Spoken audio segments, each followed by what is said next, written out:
Hello guys and welcome to another episode. Today we're picking up a new car actually, but it's not for me. It's for a buddy of mine, and it's not anybody, it's the cameraman, often the cameraman of this channel. We are picking up a BMW E21 actually, one of the first 3 Series ever to be made. So it's pretty cool, it's in a really cool orange color, and yeah, cameraman, you can maybe say some more about the car? Well, this will be my next project, side project, and I think it will be a lot of fun and a lot of swearing. But we got the professional pair of films here that will probably not help with anything. I will help a lot. No, he will not. But yeah, see you later guys.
As you guys clearly understand, this car does not run yet, but it will very soon, and we need to hook up brakes and clutch and yeah, a lot of wire.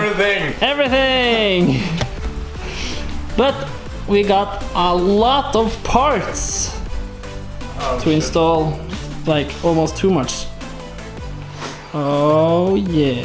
Everything is coming for sale. Everything is coming for sale. 50k for everything. Yes. We have this body kit also from the E21 rally car type 2 or group 2 or something like that.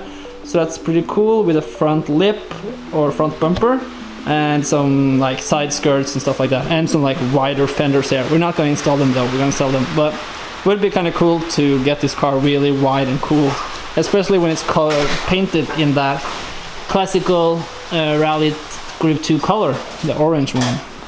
These cars have like Jagermaster logos on the side and stuff like that, so they did look pretty cool. It also has some pretty cool seats as well, and a really dope steering wheel. Looks very good, and it's a manual of course, and Recaro sports seats. Really comfortable actually. And the engine bay, as you saw, also was in mint condition. It'll be very fun to follow this project a little bit at least and see how it turns out. But it'll be very fun to get this to start and see how it runs and drives. But I'm glad it's not my project, but I think it's a lot of work. So yeah. The only reason I am here today is because I had to help him get it on the trailer and drive it, because I am the only one that have the license to drive a car on a trailer. So that is why I am along today and helping him. But yeah, really fun to see this old BMW. Really, really cool. I wish I could buy this myself, but I don't have the money for it right now, and I have too many cars, so yeah. But still, really, really cool.